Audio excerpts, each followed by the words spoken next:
Dalam Al-Quran terdapat lebih kurang 40 perkataan yang menggambarkan atau memaksudkan hari kiamat. Setiap perkataan tersebut ditujukan kepada golongan tertentu bersesuaian dengan penerimaan yang menggetarkan hati manusia yang mendengar. Mengenal dan memahami ayat-ayat Al-Quran ini kemuncaknya untuk kita mengenal kedudukan kita sebagai hamba dan mengakui kebesaran Allah Subhanahu Wa Taala. Malah ayat-ayat motivasi dari Al-Quran ini relevan untuk semua golongan sepanjang zaman dan bersesuaian untuk semua situasi. Jika anda nak tahu apa ayat dari Al-Quran, ayat pujukan Allah Subhanahu Wa Taala kepada hambanya yang diuji, pastikan anda tonton sehingga ke akhir video ini kerana saya bukan sahaja nak kongsikan 4 ayat tersebut tetapi juga kisah-kisah dan cerita ringkas di sebalik ayat yang diturunkan. Jika anda dah subscribe ke channel ini, pastinya anda dah tonton dalam video yang lepas saya kongsikan tentang 10 habit simple yang mengubah kehidupan anda sebagai seorang muslimah agar mendapat kehidupan yang lebih baik. Jadi dalam video kali ini saya akan kongsikan ayat motivasi daripada Al-Quran sebagai penguat semangat untuk kita dalam berdepan dengan ujian dan sebarang masalah.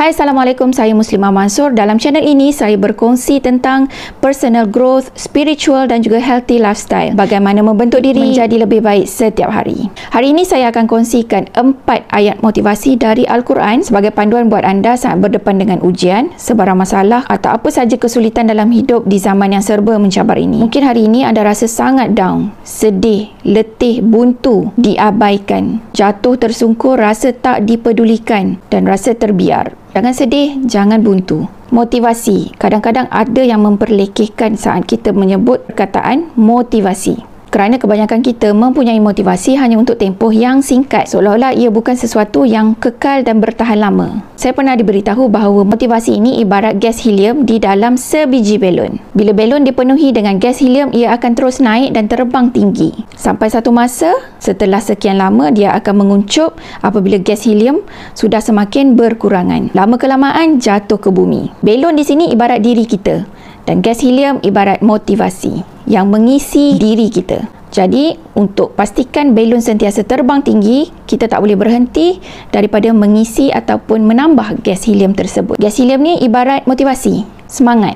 Ada ilmu, tak ada semangat, takkan jadi. Nak beramal, nak buat apa-apa, mesti ada semangat.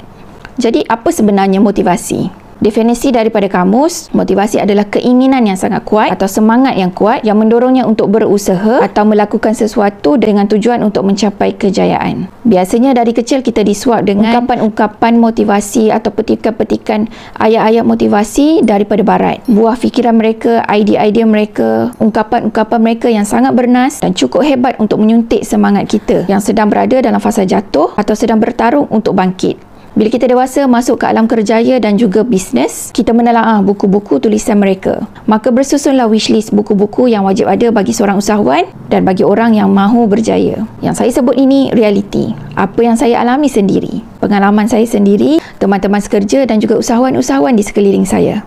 Ya, memang semua tu tak salah. Malah boleh jadi satu sumber rujukan yang sangat bagus.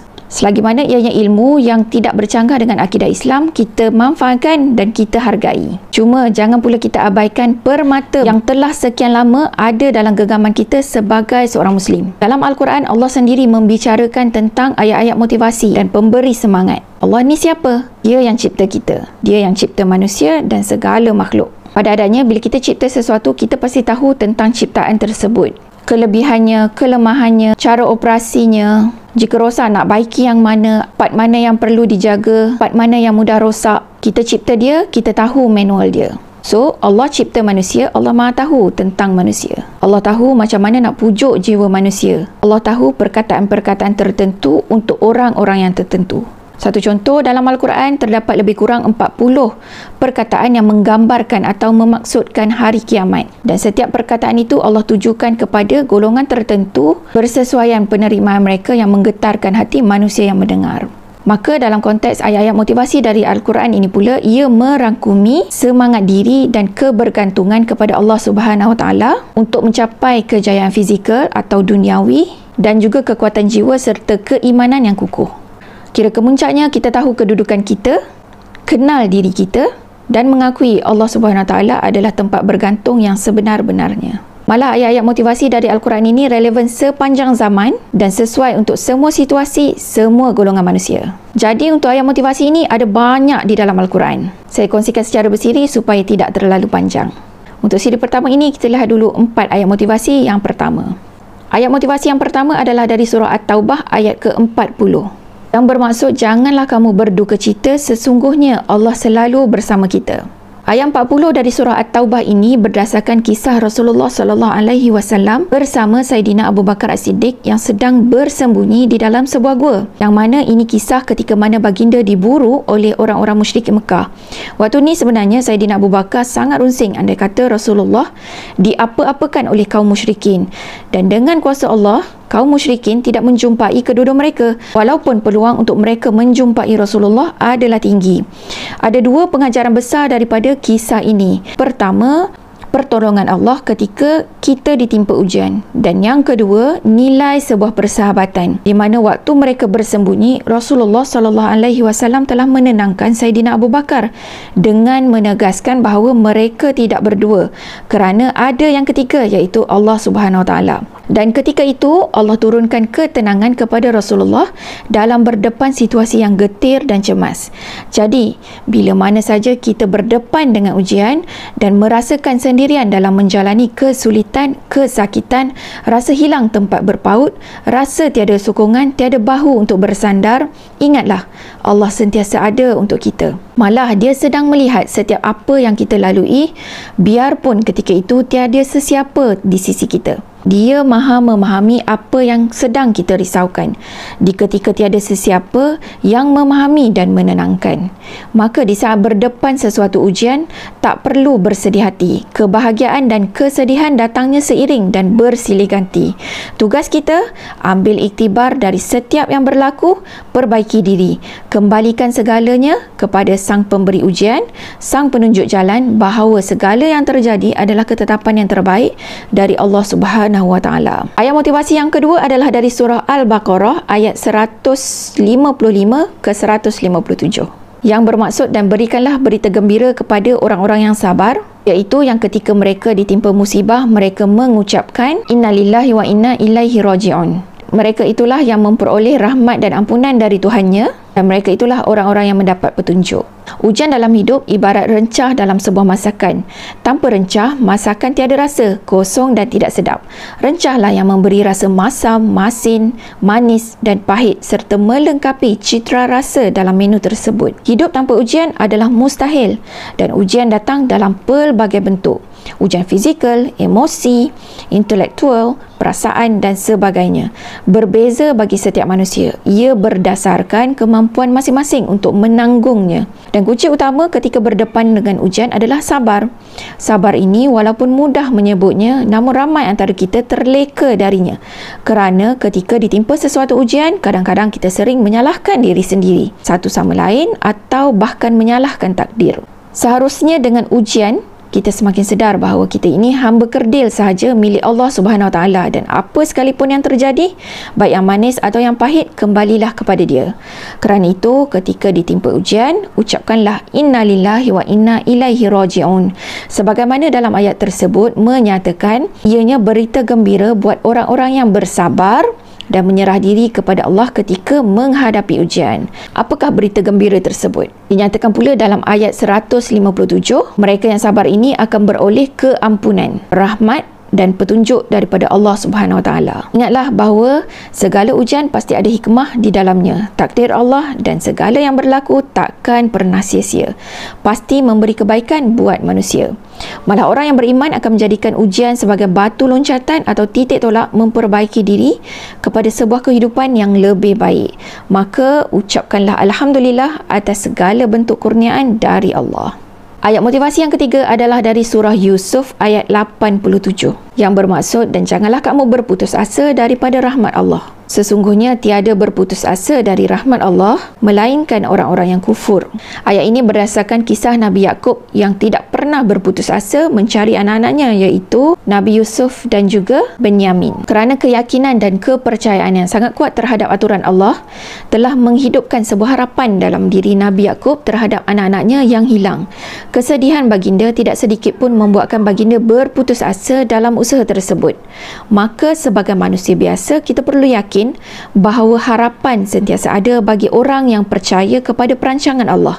Hadapi setiap rintangan dalam hidup dengan inti untuk mencari keredaan Allah. Selagi mana ia diiringi dengan usaha yang bersungguh-sungguh mengikut kemampuan bersama dengan doa, pasti ada jalannya. Dan akhirnya ditemukan dengan penyelesaian yang terbaik.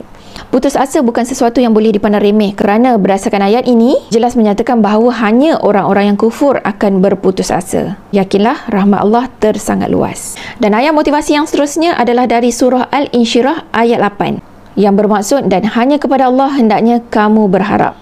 Biasanya dalam kehidupan seharian, manusia selalu tersilap percaturan dalam meletakkan harapan. Saat kita berurusan dengan hal duniawi, kebergantungan itu kita letak sepenuhnya di bahu orang yang menguruskan urusan kita. Seolah-olah kita terlupa ada satu kuasa yang lebih hebat dari orang tersebut. Atau mungkin saja ada orang-orang yang kita sayang, kita percaya telah mengkhianati kita. Lalu kita merasakan hancur luluhnya perasaan, putus harapan, seperti layang-layang terawang-awang di langit kerana terputus tali. Kita lupa mereka semuanya manusia yang lemah dan tidak solid dengan apa yang mereka ada. Hanya kepada Allah jugalah tempat mengadu segala masalah, memanjatkan doa dan pengharapan. Segala urusan dunia dan ibadah semuanya hanya untuk Allah Subhanahu Wa Taala. Berharap hanya kepada Allah. Berharap kepada Allah sama seperti kita memperbanyak doa kepadanya, memperbanyakkan syukur di atas segala kurniaan dari Allah Subhanahu Wa Taala. Orang mukmin akan sentiasa berharap hanya kepada Allah, bukan kepada orang lain atau berbangga sepenuhnya dengan kemampuan diri sendiri. Makhluk hanya perantara, setiap yang berlaku atas izin darinya. Libatkan Allah dalam setiap urusan dan kepentingan hidup dengan cara memohon kemudahan dan keberkatan darinya. Mulakan sesuatu dengan ucapan Bismillah dan akhiri sesuatu dengan ucapan Alhamdulillah.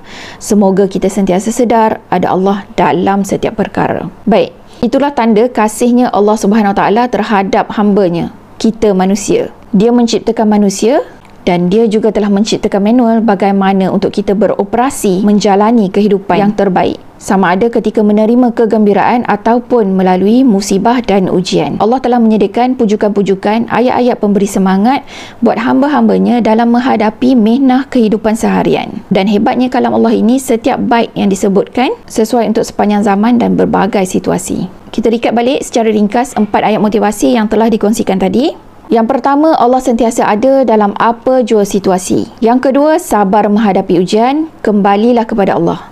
Yang ketiga, yakin dan percaya akan rahmat Allah, jangan sesekali berputus asa. Yang keempat, letakkan kebergantungan hanya kepada Allah Subhanahu Wa Taala. Jika anda menonton sehingga ke saat ini, komen Alhamdulillah, kerana setidaknya anda telah menyuntik semangat baru untuk diri anda. Jadi dalam video ini saya telah kongsikan 4 ayat-ayat motivasi dari Al-Quran yang boleh menjadi penguat semangat di saat kita berdepan dengan ujian, kejatuhan atau liku-liku kehidupan. Dan jangan lupa dalam video akan datang saya akan berkongsi beberapa lagi ayat-ayat motivasi dari Al-Quran yang sangat-sangat bermakna dan membantu untuk panduan ketika kita berdepan dengan ujian dan kehidupan yang semakin mencabar ini. Jika anda rasa video ini bermanfaat, jangan lupa kongsikan kepada teman-teman lain yang memerlukan. Tekan button like, share dan subscribe ke channel ini supaya saya lebih bersemangat untuk menghasilkan video-video yang lebih berkualiti, yang lebih baik. Dan jangan lupa tekan button notification agar anda tidak terlepas video-video akan datang. Untuk lebih inspirasi, pastikan juga anda menonton video-video ini. Terima kasih buat anda yang menonton sehingga ke saat ini. Barakallahu fikum. Wassalamualaikum. Jumpa lagi dalam video akan datang.